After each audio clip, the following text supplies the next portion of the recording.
And I want to begin by offering, on behalf of my fellow members of the Hammersmith and Fulham Residents Commission on Council Housing, a very warm welcome to all of our guests and to our witnesses at this, I think, our sixth public hearing. We'll be holding 9 public hearings over a period of 2.5 months in all parts of the borough. My name's Keith Hill, and I have the honour and privilege to be the chair of the Commission. And in due course, I want to say to you a few words about the background to the Commission. But first, let me say something about today's hearing. As many of you will know, I was once a Member of Parliament, and as such served on several parliamentary select committees, including the well-known Public Accounts Committee. And for our hearings, I've adopted the model of the Parliamentary Select Committee. That means that the Commission will interview witnesses, that the commissioners will put questions to them and have the opportunity for follow-up questions. Just as at a select committee, members of the public are very welcome to sit in and observe the proceedings, but the public does not take part in the proceedings, and that's how it'll be in this hearing, which doesn't mean that there won't be many opportunities for residents to communicate their views. In our newsletters and through our website, we've invited residents to make submissions, and we intend to publish them. We have made it clear that we're always ready and happy to meet residents either individually or at public meetings, and several of these meetings have already occurred or have been arranged. And indeed, some of us were here at Fulham Court in this very community centre only 2 weeks ago at a very successful meeting. I was myself at Springvale Estate meeting residents earlier this week. Most importantly, however, we've appointed an organisation whose job will be to be in intensive contact with residents and to get their views and report them to the Commission. That organisation is called TPAS, the Tenant Participation Advisory Service, and I'm going to ask their representative, the Independent Tenants and Leaseholders Advisor, Tom Hopkins, to say a few words shortly. But first, a little more on procedure and arrangements from Labab Labab. Over to you, Labab. Good afternoon, everyone, and thanks for coming. A couple of housekeeping matters first. There are no fire alarms or drills scheduled for today, so if they do ring, we'll just make our way downstairs and through the fire exit doors and meet in the playground just outside the hall. The gents and the ladies is just to the back of the room through the pink doors on my right. After that, just to remind everybody that this will be, as you can see, video recorded and will be uploaded on the website, so please do advise those who may still be interested that they can watch it online. I'll hand over to Mr. Hopkins in a minute to tell us about engagement and ongoing communication and how the people can feed into the work of the Residents' Commission. After that, we'll hear from Mr. Hill again, who gives us a background on the theme of today's hearing. And then an overview of the theme will be presented by Mr. Peter Bevington. Our first set of witnesses will be Mr. John Ryan, a tenant in Hammersmith and Fulham, and Mr. Thomas Flynn as a leaseholder and Vice Chair of the Repairs Working Group in Hammersmith and Fulham. Our second set of witnesses is Mr. Paul Montfort, Head of Property Services in H&F, and Mr. John D'Souza, Partnering Manager at Mighty. We'll have a short break thereafter and hear from our last set of witnesses, Sharon Schaaf, Head of Estate Services in H&F, Mr. Stefan Seladzinski, I hope I said that right, Stefan, Quadrant Services, and Mr. Simon Messenger, Contract Director at Pinnacle PSG. We'll hand over to Mr. Hill afterwards to give us a summary and conclusion of today, which will bring today's meeting to a close. And I'd just like to thank all the witnesses today for giving up some of their personal time to give evidence in today's meeting. Okay, Tom?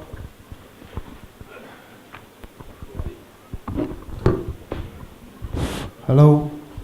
Just again, for new faces, my name is Tom Hopkins. I don't work for the council. I work for an organisation called the Tenant Participation Advisory Service. We're a not-for-profit organisation that specialises in working with social housing organisations and their tenants in terms of service delivery throughout the country. We are appointed as Independent Tenants and Leaseholders Advisor for Hammersmith and Fulham to make sure that we work with the commissioners, and it's the commissioners that we're accountable to make sure that the process of communication and consultation with the tenants and leaseholders throughout the borough is using fair, impartial, clear language that is understandable, that will allow residents to engage in the process. We are committed to support the Commission until the conclusion of the project in September. We are available through helplines and through the website that's been set up for the Commission, and we are at the moment still working with all the tenants and residents associations in the borough currently. So we're here to actually make sure that the process is carried out fairly, impartially, openly, and with some transparency. Thanks, Tom. Let me then move on to saying a word about the background to the hearing, and I will attempt to be brief. The establishment of the Commission arises out of a promise made in the Labour election manifesto in last year's local elections. As a Commission, we have two tasks. One is to explore ways in which tenants and residents in general might be given more control over the future of their homes and estates. In other words, we're looking at the future governance of council housing in Hammersmith and Fulham. And our second task is to look at ways in which more investment might be secured for council housing in the borough to improve housing services and perhaps to build more social housing. Now, there's nothing unusual about the task we've been given in housing It's turned off. There's nothing unusual about the tasks we've been given. In housing jargon, it's known as a strategic housing stock options appraisal, and it looks at the condition of the housing stock, the future cost of repairs and modernisations, how to pay for them, and how residents can affect decisions taken about council housing. And such stock options appraisals have been carried out scores of times, hundreds of times, up and down the country. But there is one important difference here in Hammersmith and Fulham, because these stock options appraisals are normally carried out by council officers and other experts behind closed doors. There's nothing sinister about that, but that's the way it's usually done.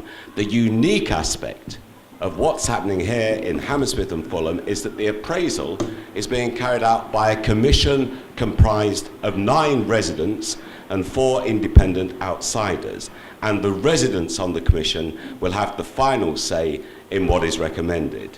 And the appraisal is being carried out in public because we wanted residents to be confident that our proceedings were as open, as transparent, and as honest as possible. So you as the audience have an active role in the hearings, the important task of witnessing the work of the Commission. You're the public part of the equation. And there are no foregone conclusions. We're completely open-minded. Yes, we will consider what a stock transfer has to offer. Equally, we'll explore what is achievable under retention. That is to say, the council remaining as the landlord. And all the time, we have 2 abiding objectives: giving residents greater control over their homes and providing excellent housing services and meeting housing needs, whilst at the same time recognising that the wishes of residents are paramount and that services need to be affordable. I want to emphasise that it's not the job of the Commission to decide the future of council homes in Hammersmith and Fulham. It is the job of the Commission to make a recommendation to the Council about the way forward, and it will then be for the Council to decide what recommendation to adopt. Above all, any proposal affecting the future ownership of council homes, if it comes to that, will be decided by tenants in a ballot. The residents are in charge, and that's as it should be. So we continue our work as a Commission today with dealing with the important questions, the central questions really, of repairs and maintenance and caretaking. And I'm going to ask one of our independent experts on the Commission, Peter Bevington, to introduce these proceedings. Peter, over to you. Thank you, Chair. Good evening, everyone. As you know, the hearings are broken into themes to allow the Commission to focus in on different aspects of housing and the housing service. And tonight we have the opportunity to consider repairs and maintenance services, grounds maintenance, and estate services or caretaking. In other words, the landlord services that deal with the day-to-day functioning of tenants and leaseholders' homes and the quality of the housing environment. As with anything, the older the housing stock, the harder it is to keep it in good repair. But there are many other factors other than age. There are things like the levels of historic investment, the regularity of maintenance, the use and the turnover, the speed of response, the quality of workmanship, and the way services are organised and resourced. So we have the opportunity to look at how that works currently and to consider how those things might be done differently in the future. Many of the same issues that affect repairs and maintenance affect the quality of the housing environment, especially on estates where there are different contractual arrangements for grounds maintenance and caretaking, and we'll explore those this evening. So we're going to focus on what happens currently in the way services are organised, the standards of service currently, and levels of satisfaction.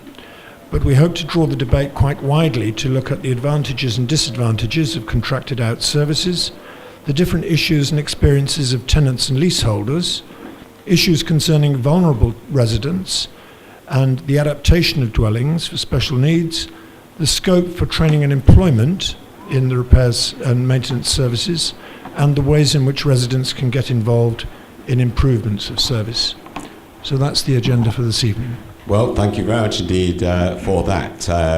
We're very proud of the fact that our commission is a resident-led commission, and indeed this evening our evidence is going to at least start by being resident-led. I'm very delighted to welcome John Ryan and Tom Flynn to the top table, and I'm going to invite them to introduce themselves and to say a word about their role in housing in Hammersmith and Fulham before we go on to the questions. So John, why don't we start with you? Over to you.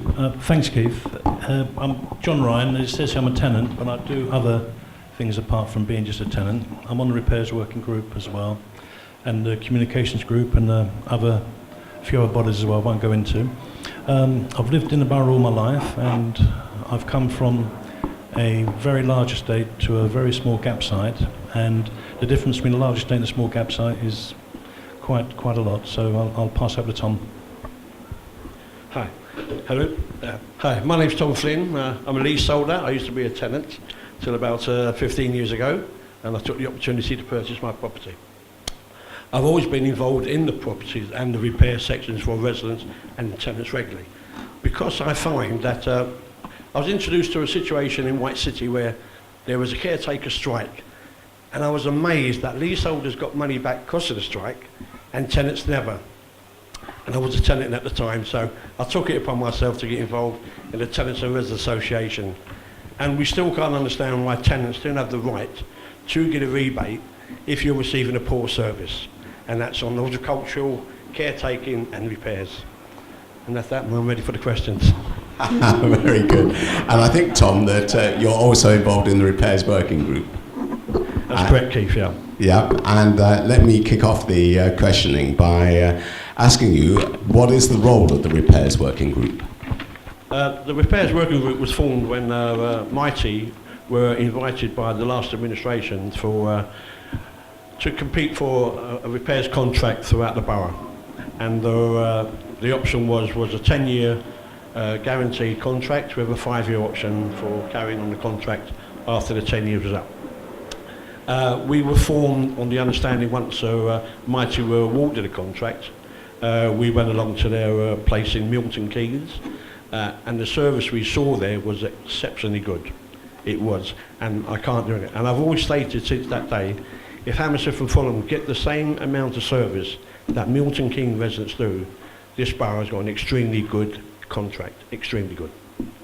But I must add, since it started, I've had lots of complaints from residents that Mighty do seem to be falling on quite a large occasion, a lot of repairs that are not being carried out satisfactory to the residents' satisfaction. So we're looking into that, and there's 12 of us at the moment on the group, and we are scrutinising. We were scrutinising. We're now a monitoring group, which I think is a great shame, because I think scrutinising is better than just monitoring. Monitoring can be done by the council staff. We as residents can scrutinise them because we get the information directly from the residents. Can I ask you what kind of issues get addressed, and what's the process for taking up these issues? Well, we have a monthly meeting, and from that monthly meeting we invite guests along from various departments, LBHF, Mighty, and the issues that we find greatly now is that what the service was, because I took time, I'm not boasting here, to read part of the contract, and my interest is the financial one. Because in the past we've always found as residents that these contractors were coming in, getting their money and not being penalised in any way for poor workmanship and poor satisfaction for the residents. But this time we've actually seen how much the contract is, 17.5 million per year. So that's okay, because it's still quite a good deal. But what we're interested in is that now I'm glad there's a greater higher satisfaction. So if they don't reach that standard, there's a penalised comes in, and I'm quite pleased with that for the residents' behalf. But it's how it's monitored, and we're greatly concerned with that, and how it's scrutinised, because it seems to be that what the residents are telling us is not what the contractor are telling us.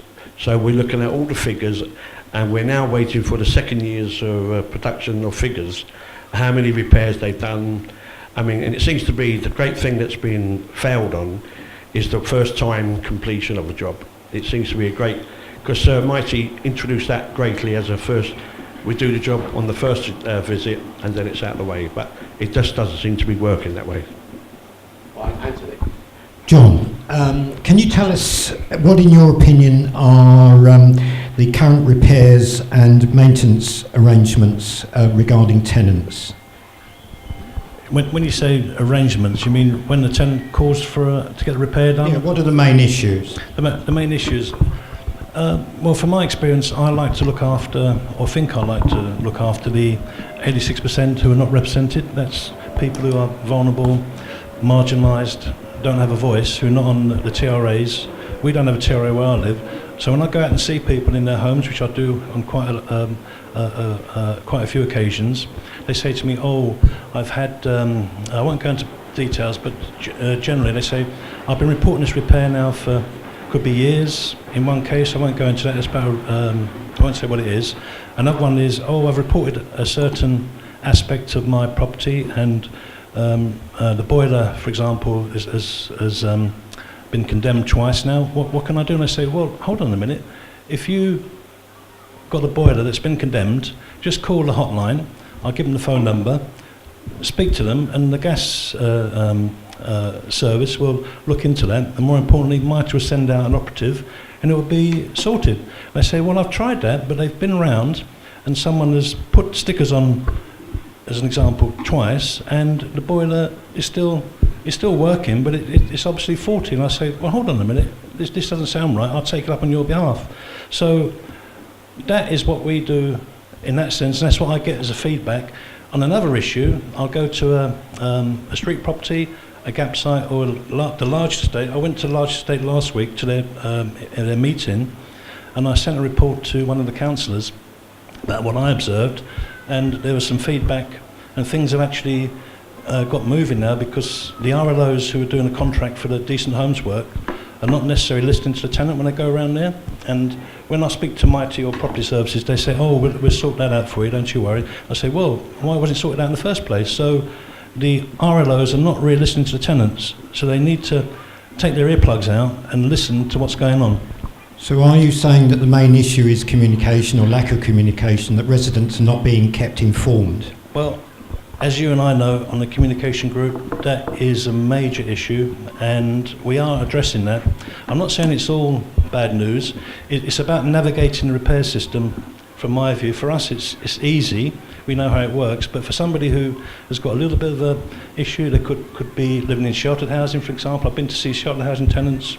I've been to see tenants who are, like myself, very capable of looking after themselves, and they can't get a repair done. It's about getting the message across once they call up to the call centre. There are lovely people in the call centre, you know, they will listen to you, but it's getting them to listen to people who may not have English as a first language, or somebody who could be suffering from a mental health issue. They could be living on their own, very frightened, very isolated. There's many reasons, but the whole point is, as you said, and as I know, as we all know in Repairs Working Group, communication, listening, actually listen, engage with us as tenants. Don't think, oh, we're not as good for you. I'm not having a go at all the officers who are here in the room, but they don't necessarily listen and engage with us. As Tom said, we should be scrutinising, not monitoring. And, you know, I feel very engaged and participating, you know, as a tenant, but not the majority of people in the borough. And we need to get out there. As I say to everyone on the Repairs Working Group, particularly the chair, if you want something done, give it legs. You know, don't keep coming back month in, month out saying, oh, these action points are not being sorted out. Get out there, you know, and speak to people and make the officers get out with you. You know, that's why I'm a big supporter and initiator of the inspection programme. And I believe that we, as residents, should be more involved in inspections with the officers on the voids initially. And I know shelter housing needs some more inspectors to look at the voids before a shelter housing resident goes in, just to navigate the landscape of the actual property to make sure it's fit for occupation. And we need to put the expectations up here, according to some of the councils, not down here. You know, I remember my first flat, I went in there and it was a dump. You know, it took me months to get it right and decorate it. And there was no central heating in there, and there wasn't a proper bathroom. So, you know, these days we shouldn't have to be worried about going into a property as a new tenant with a set of keys thinking, oh my God, look at all these things that have to be done. So listen, look and learn from the tenants and actually, you know, find out what they want, particularly from a void, once they're in place. And then it'd be a nice journey and you won't have all the complaints. And everyone knows here that I don't care about complaining. You know, if I see something that's wrong, I'll put it in writing, or I'll go and see somebody, knock on their door. Even whether it's a leader of the council or an officer, I'll go and knock on their door and see, you know, what's going on here. Yeah. Thanks, John. Yep. Hi, Tom. I wondered if you could tell us, from a leaseholder perspective, what their specific issues are with maintenance and repairs, please. Yeah, sure. There are quite a lot. The main things that I find is, as a leaseholder, I get a bill. I'm not saying the tenants don't, but they pay service charges between their rent and on top. But as a leaseholder, I get a separate itemised bill, and I can question that. Now, when I question that, I ask for certain documents. I want the timesheet, the worksheet, what they carried out, what they didn't carry out. So far, that has never been forthcoming. I now get a job number, and then I respond to the job number, can you please clarify what this job number was for? And they say, it's for unblocking the drain. I say, right, where was the drain? And they say, oh, it was only number 55. I said, oh, well, 55 should come out of the repairs budget for the tenants, not a leaseholder's charge. Oh, we're now putting that down to a communal repair. But I said, if it's in the flat, how can it be a communal?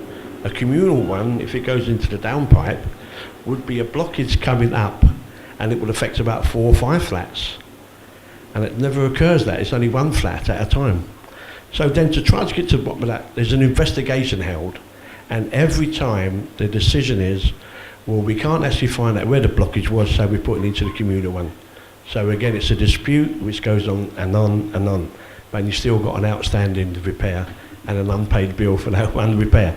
It might only work out about £1.26, but it's the issue that if you're going to do the job properly, make sure you do the job properly, because how many other flats are having a repair put down to them and no work's being carried out?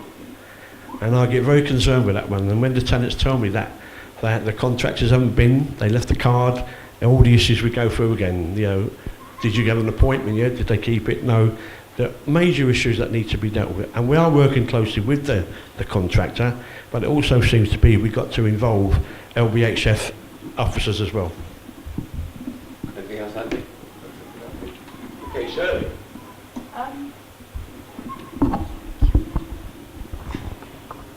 Hi, John.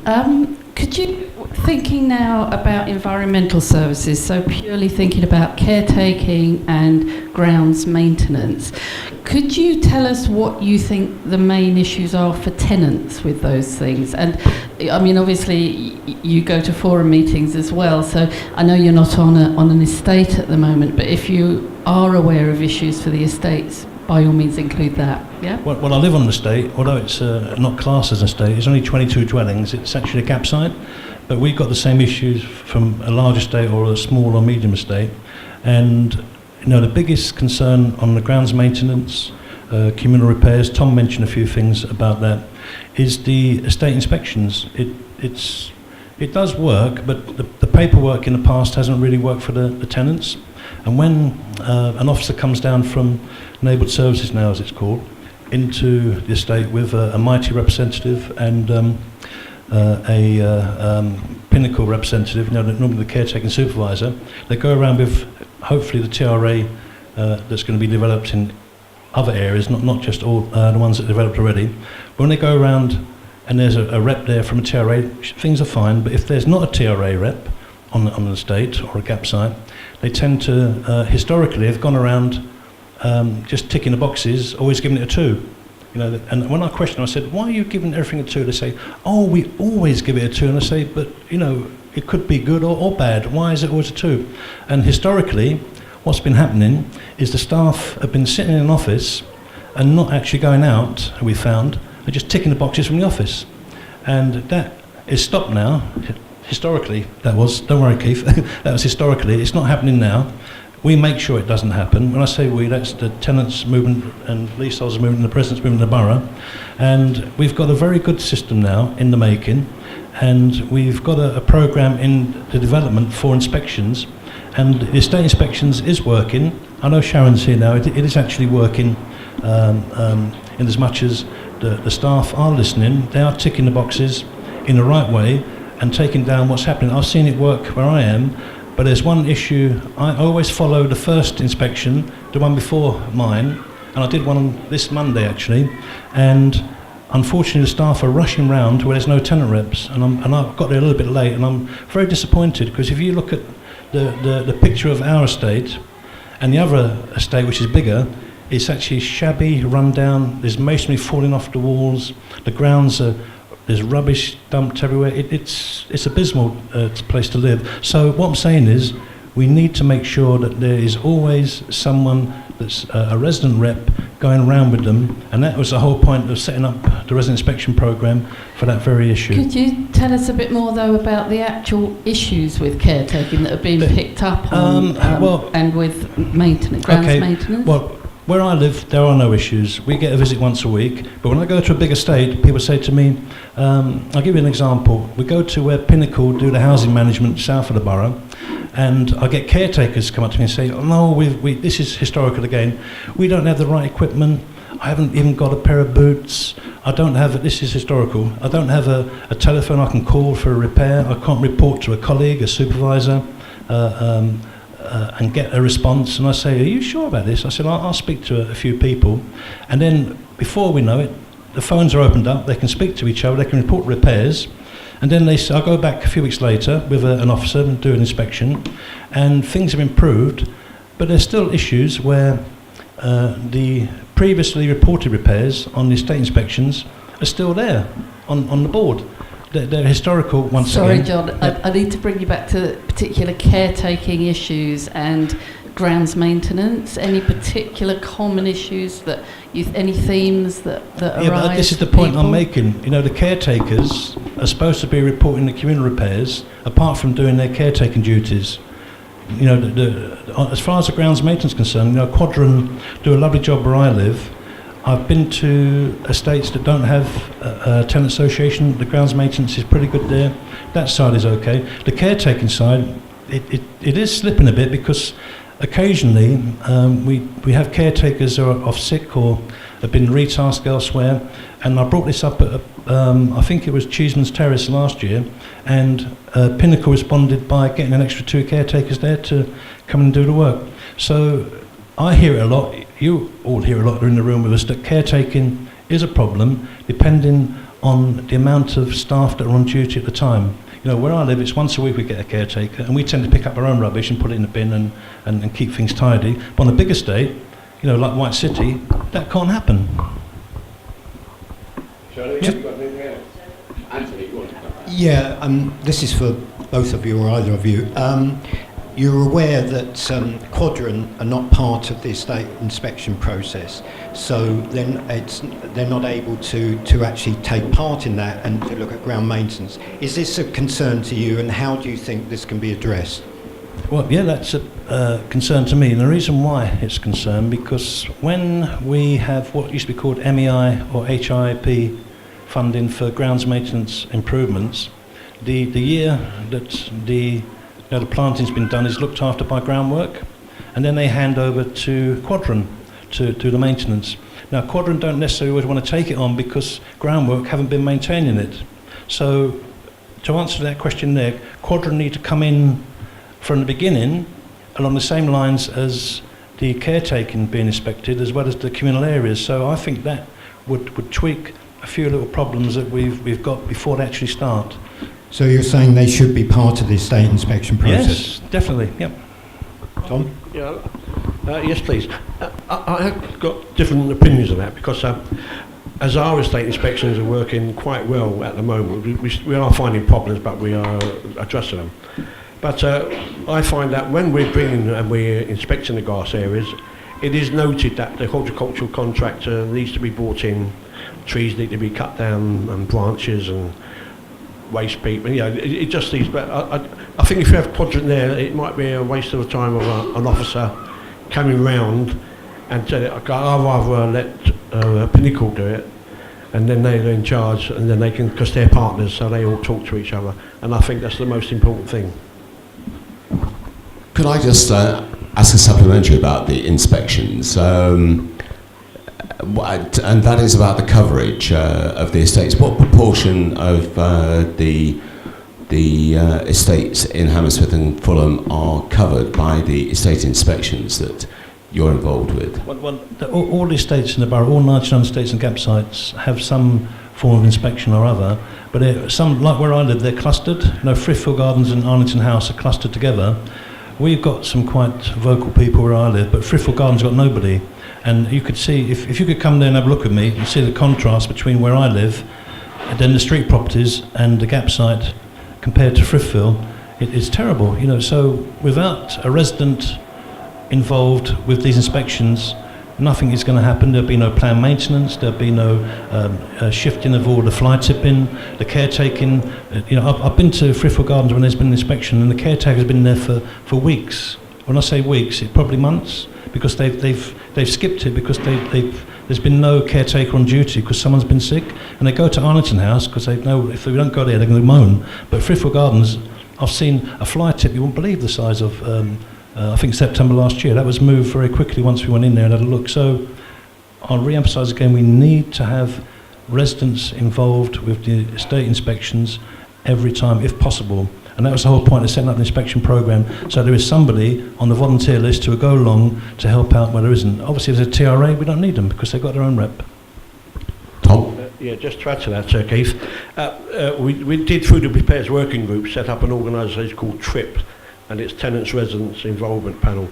And that's to try and get that where there is no representative on the estate, that anyone in the area, say Jepson House, and they wanted to go to Carnworth House, they could call upon me, give me the date of the estate inspection, but they don't seem to be implemented at the moment. It's been recommended, someone said yes, we're all up for it, but it hasn't been implemented whereas I say when I have our estate inspection, we have Beulah Estate, Pearscroft, I'm never asked to go on them. And I don't want to push myself forward because I still want to see if the partners are all agreeing with it, because I think it's an exceptionally good idea. Because again, I agree with what John's saying. If there's no representative on that estate, I think it gets passed. And I'm one, and I'm going to say it again, if the contractors are not doing their job, they should be penalised. And we can only penalise if we scrutinise them and make sure that the estates John's talked about is put down as a failure on the services. Well, quite clearly, the principle of the involvement of tenants in the estate inspections is an excellent idea, and it is a great tribute to the tenants and leaseholders who volunteer for work on these on the other estates where there isn't a TRA, that they do that work. But and I certainly take the point that a presence of a resident makes all the difference in these exercises.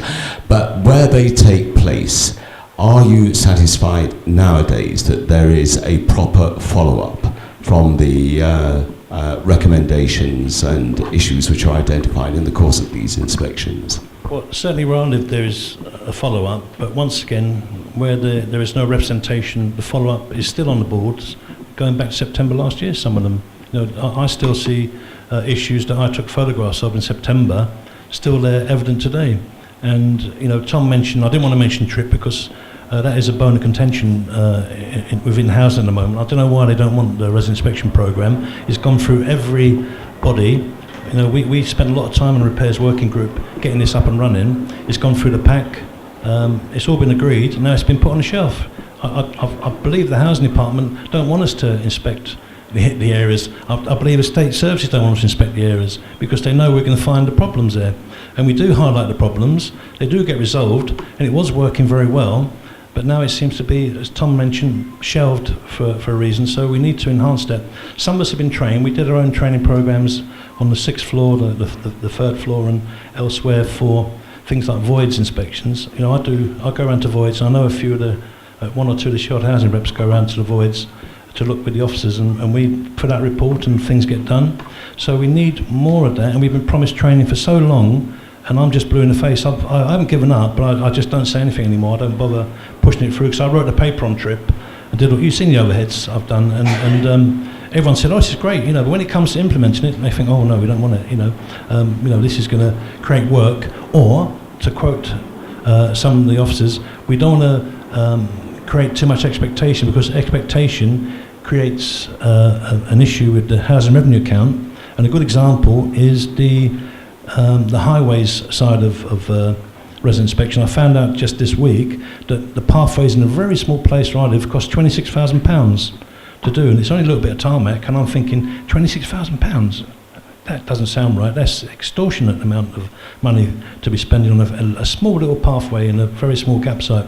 So we need to look at value for money. We need to make sure that we're doing smart accounting, and officers need to work in a smart way, rather like the police are doing now. They're actually been told to work in a very smart way and actually do a 20% reduction across the board, but increase by 20%. So in other words, get out of the office, or get out and see what's happening. Don't sit there having all these meetings. I know you have to have your meetings, staff, but get out there and have a look. And the housing officers were given all these red jackets to go out, every week to walk around. I haven't seen them. I only see them when they come around to do inspections. There's a big investment in all this. Where is it? Now, why aren't they coming out and speaking to the residents? So they need to do what we've done as repairs working group. Give it legs. I call it give it legs. I say, don't come back month in, month out, wondering why there's action points still on the agenda. Get out there, do something. So the staff need to get out more with the residents, look, and particularly neighbourhood services and officers from property services. I know Mighty do it. Yeah, just to add to that, I mean, I think we've got to be positive, but I do say the most important thing is the tenants get involved. And I know some people are very busy and they haven't got the time. I'm one of these people that have got plenty of time on their hands, so I can do a lot. But the most, I must reiterate, the tenants are the people that can make this work. We can make the officers and the companies responsible listen to us. And the more we do that, no matter how you do it, as long as you complain, the complaint must always go in. It's no good going outside and, this is not getting done. If you put it in writing, it goes to it, which is another issue in the complaint section. But the more we complain, the more things are being logged. And the more communication that then comes forward from the residents to the company and the company back, and then we get LBHF involved in it as well, who are there for us on our behalf, overseeing these contracts. Thanks for that, Tom. Moving on, Paul, I think you've got a supplementary, and then we'll come to the bias. Yeah, just a quick one. You've both highlighted areas where there seems to be shortfalls, both in the services and maintenance. Are there any examples at all where the services have been really, really good, somewhat like Milton Keynes, that you've seen anywhere in the borough, if at all? And if so, why do you think there was difference there in that case? Well, on my behalf, I can only speak for Jepson House. and I think we're receiving an exceptional good service. And I say that because we are involved with everyone. We talk to the officers, we talk to the companies, and if I don't get any satisfaction from the housing officer, I then go to their manager, and if they've got to come round to the estate, and I must say they do, we then try and work together what the problem's out. And as John's mentioned, caretakers do talk to us because we talk to them, why ain't this done, and they tell us. So then we relate that to Pinnacle, and Pinnacle then act upon it. And we've had a spate of what they call a rubbish dump just at the back of our block. And we work with Pinnacle. Now Pinnacle put a paladin bin outside chained up. So after 4:30 at night, anyone walking by with a black bag they don't put down the chute, they go around and put it in the paladin bin. And that saves all the mess and the foxes and the dogs come along making more mess for the contractors and the caretakers.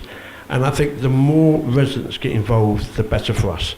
And I think then we can start demanding a higher standard of service, which we do receive to a degree, but it's the other people, as John has constantly said, who are not representative.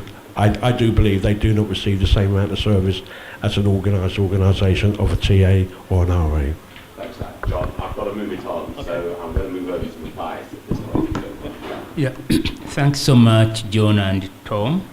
Tom, you may have already answered some of the questions, but I just want to ask you from the leaseholder's point of view, in terms of the level of services promised by Pinnacle and Mighty, as it has been alluded from their centre at Milton Keynes and Quadron, as a leaseholder speaking not for your estate, what do you think have been the good points from Mighty, Pinnacle and Quadron, and what are the areas which you think they can improve on for the benefit of the residents and the leaseholders? Okay, I'll start with Pinnacle first because they were the first people that I met and contacted and had conversation with. I think since they first started doing the caretaking, I think they've improved drastically. There are still major issues that need to be addressed, not major but issues, sorry, and we are gradually getting around them. But again, we're having such a high turnover of staff who we get to know and understand. Then when the new person comes in, I'm not saying they don't know, but because it's a new environment for them, they've got to catch up. And then I'll rather talk to them people and try and put our issues forward so that they understand it. Mighty, I can't help but think Mighty are going to get there in about 2 years, because I speak to their contractors, I speak to their workmen, and I say, this is one instance of a plumber. And he says, well, at the moment, sir, I have to go across the borough to get material for a job. I said, right, sir. But that takes me 2.5 hours. I said, right. So I said, what's the problem? He said, but I can't get back to the tenant and tell her that because I'm stuck in a car. But I said, hold up. I said, when we was in Milton Keynes, there was no problem there. You all had a tracker. You had conversations between the centre and your workshop. And if he wasn't available, then they would go and send someone else. He said, oh yeah, but he said, I've got the job. I've been to the residence flat. I can't do it because I can't complete it. I have to go to a wholesaler to get the material and have to travel back. And by the time I come back, I've got to get permission if it's after hours to do it. I said, yeah, they did that in Milton Keynes. But I said, what do you say? He said, as soon as Mighty gets stores in the borough, they can then start working out. And he said, that's going to be their major problem. I said, so you think it's a major problem? He said, yeah, I think it's one of their major problems. He said, not just for plumbing, he said it's for anything. And he said, because they've got to set accounts up and all that. I said, okay, well, I understand that, but the issue is, we saw it in Milton Keynes, and I'm still saying, I think it's just coming up to 2 years. They haven't got it in place yet. So I'm looking at it as an optimist 2 years, but I think that's in 4 years of their contract gone. And I want to see the contract that was put in Milton Keynes. Quadrant, I've had no experience of apart from complaining. Now, not now, this historically, but they've always been dealt with when I got in touch with the LBHF management side of it. So that's the only time, it's always been dealt with, but I go directly to the management of LBHF. Well, I'd just like to say regarding what can be improved, I think you mentioned communication earlier, the communication between Pinnacle, Mighty, and even property services. A good example is North and South of the borough. We've got two two housing management regimes. One's Pinnacle in the south, one's in-house in the north. There's an issue there, and communal repairs, there's a big issue there. They can't even get their act together to do a few little stickers to put up to show that a repair's been reported, so the tenants and the leaseholders know they don't have to keep reporting it day in, day out. We're still waiting for whoever it is, State Services or Property Service or Mighty or Pinnacle, to get together.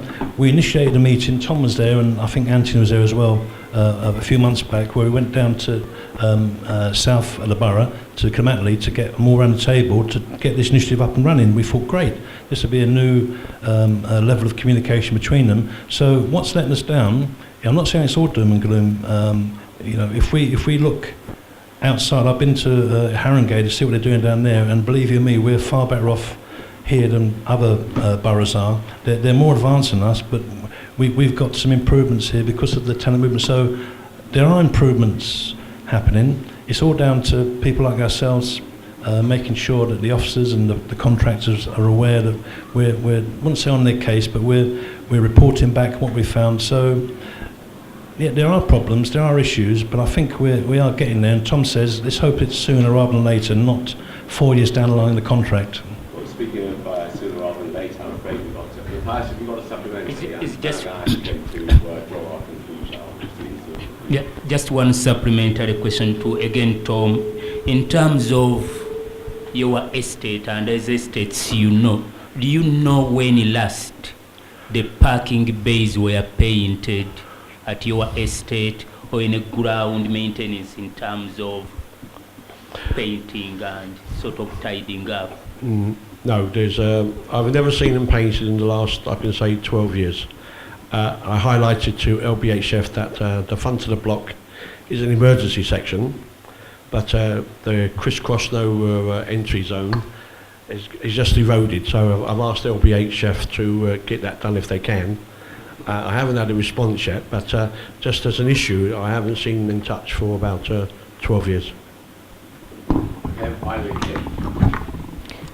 Thank you. John, can you tell us briefly how you think the housing department could improve the resident-facing services? You've talked a lot about things that are wrong and a bit about improvements, but just thinking about the housing department. How the housing department can improve itself?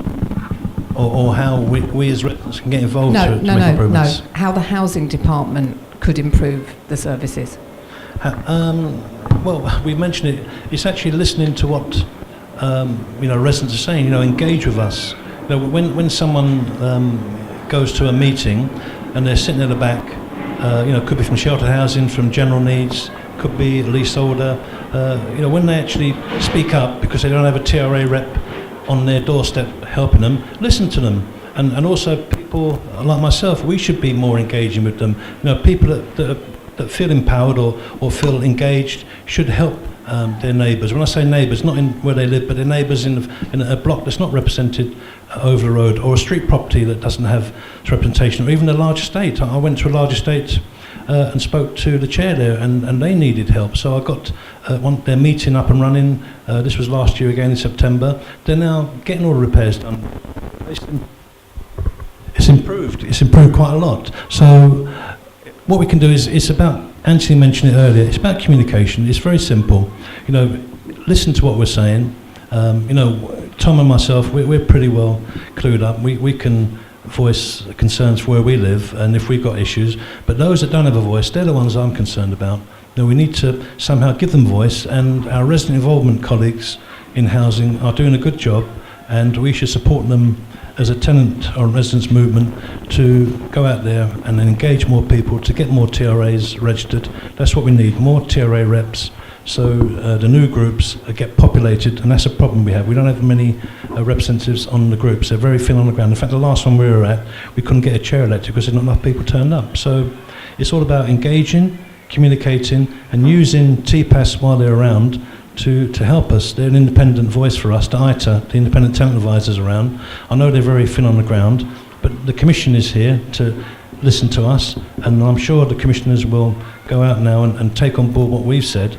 Now, if I've upset anyone what I've said this evening, I do apologise, because the staff are very lovely people, particularly property services, not because they're in the audience here, and they do listen to some of us, but not all of us.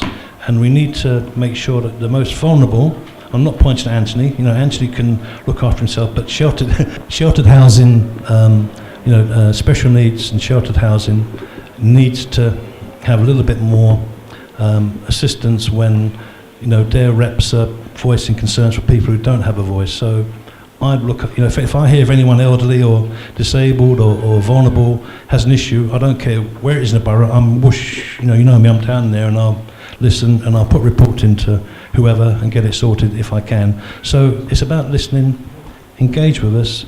The housing department doing a lovely job. I know your hands are tied, the funding is only so finite. We can't have high expectations and high costs. We need to draw a balance between the two, get it right and have it on a planned, like the PPM, the planned programme and maintenance. John, I've got to stop you there because we're running very much up against our timetable. But actually, two of the colleagues have indicated they want to come in with supplementaries. I'm going to turn to Johnny Quick first, and then to Shirley Cupid. Okay.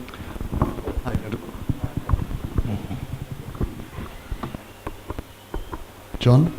Thomas. Hi. No? Hello? Yes. Perfect.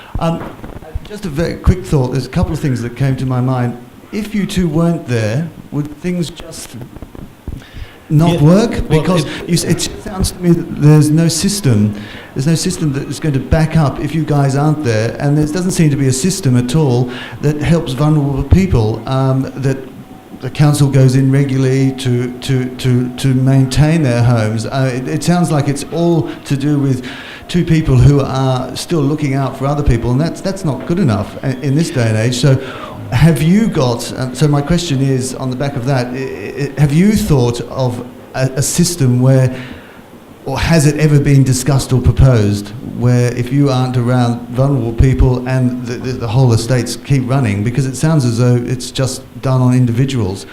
Well, the status quo will be where it is if we don't continue what we're doing. And digital inclusion, social inclusion, those two go hand in hand. And a lot of people don't have a computer at home.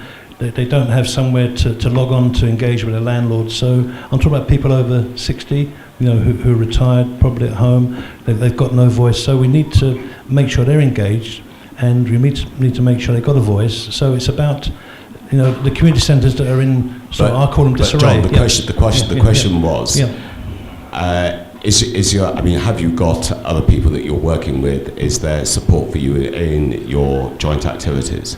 There is support for us, but it's not consistent, it's not sustainable. It's just like a knee-jerk reaction sometimes what we do. We need something which has got a continuous timeline. We've got to make sure it's from start to finish, and not just fizzle out when an officer leaves or it's sort of left in the bench. So we need continuity in what we're doing, and it's all about getting the action points at the meetings implemented, as I call it, give them legs. Okay, fine. And finally, Shirley. Thank you. The thing about communication comes across loud and clear, and I'm sure all of us who are involved in the forums and so on, we understand a lot of those issues. But I just want to be really clear, and I'll start with you, Tom, and John, perhaps you could give it just both briefly answer, because I am aware of time. There are systems in place for reporting repairs. There are phone numbers, there are emails, there are various ways of getting in touch. So are you saying that those systems don't work, that tenants and leaseholders are unable to act on their own behalf? I think I agree with that, yes. It seems to be that when the TA gets involved, they then become aware of an issue. Because I won't act upon anyone's behalf until I've asked them, have you made the complaint? Because I know certain people have agendas and all that, so I make sure. And I always find out who they spoke to and that. And then it does seem to get. And I think I'm agreeing with Shirley. I don't think they listen to the tenant when they do phone up. If they do, it's a long period. I mean, I've heard a story today where he's had an outstanding repair since September, and I've told him what to do and report it to In Touch as a complaint. And he's going to take that up, and I hope now it gets settled. But he's said he's phoned up numerous occasions to the officer, no luck, and I just hope he's taken my advice and go to In Touch, make the complaint, he's got the order number, put it in, and then let us process that on the repairs working group. Yeah, I agree with that. You know, what's happening on a response repair, you get an officer coming from Mighty or an operative come in, make safe, disappear, then the tenant's waiting for the repair to be done. Then they may send someone else again, they haven't got the part, or they can't do the repair, it goes on to a schedule of rates, they say, oh, that could be a planned maintenance issue. So we need to have answers from the outset if they can or cannot. Don't keep the tenants waiting in their homes, you know, all day, and then someone comes back and doesn't do the job. It's all about communication, yes. Have we got the right tools? Do we send the right operative? You know, is it a heating engineer we need or a plumber? You know, there's a big difference. A lot of people don't know there's a difference. They're both plumbers, but one's more specialised. So it's getting the right person out to do the job. Thanks. Just to qualify, I wasn't saying that I believe that. I was asking if you both thought that. Just very quickly, Chair. I know as a resident and as a TRA rep that obviously our neighbours and tenants tell us when things go wrong. They don't tend to say when things go right. So I just wonder whether, as representatives, is it possible we sometimes get a skewed view of how bad the service might be because people, it's a bit like on the tube, people don't talk about when it's not delayed. What do you think about that? Do people tell you when things work well? Yes, you know, as I said, it's not all doom and gloom. You know, there are a lot of good stories there. There's a lot of good work done by the staff, you know, particularly property services, estate services, Mighty. You know, they do go that extra mile. I know some of the Mighty staff, when they go and they do a little bit more than they're supposed to. And I know that when they found a very vulnerable resident, they've come by afterwards, because one of the senior managers said, oh, we better do a bit more. They do a little bit of decorating for them. They refer them to Fulham Good Neighbour Service for a bit of draft proofing. So we got a lot of good people working there. So to go back to a few more points, it's about communicating what we have, and I won't go into detail, but the adaptation service is another bone of contention which is coming up later on. Is that right? I think it is, John, Yeah, but I okay. don't think we've got time to deal with it now, that's for sure. Yeah. Yes, Tom, absolutely, the last sentence. I agree, Shirley. I think I don't praise Mighty. I want the contract to work. And when we get the contract working, then I think it's time to say, well done. Because don't forget, when Mighty do the job, there's £170,000 at the end of the year for them. When they don't do the job, there's £170,000 fine and reduced, which I think is correct. And I think we should demand more that Mighty reach their targets, and that's the issue. I don't praise a contractor for doing the job because he's getting paid. I want that job done right because he's getting paid, and that's it, thank you very much. But when you hear stories that they've been back 4 or 5 times, it's not a very good job. Tom, John, thank you very much indeed. Thank you both very much for sharing with us your tremendous knowledge of council housing in Hammersmith and Fulham. We're full of admiration, genuine admiration for the commitment that you show to residents in the borough, and we'd like to thank you both for the excellent evidence that you've given us this evening, and also for your very hard work on behalf of the residents of Hammersmith and Fulham. Let's hear it for John and Tom. Thank you very much.